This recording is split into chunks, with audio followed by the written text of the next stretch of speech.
Magsasalin ako ng banana peel dito sa spray bottle. Ganito lang gagawin ko para hindi magbara ang spray bottle. Diyan ang goma. Ang telang manipis, yung bubig ng bote ng coke na may banana peel. Tama na yan. Tapos, sasalin natin para hindi magbara sa butter spray. Diga, banana peel yan.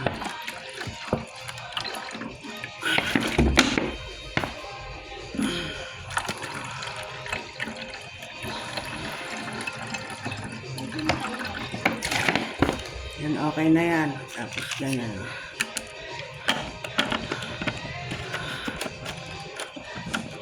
Aha, I like it. Oh, diya.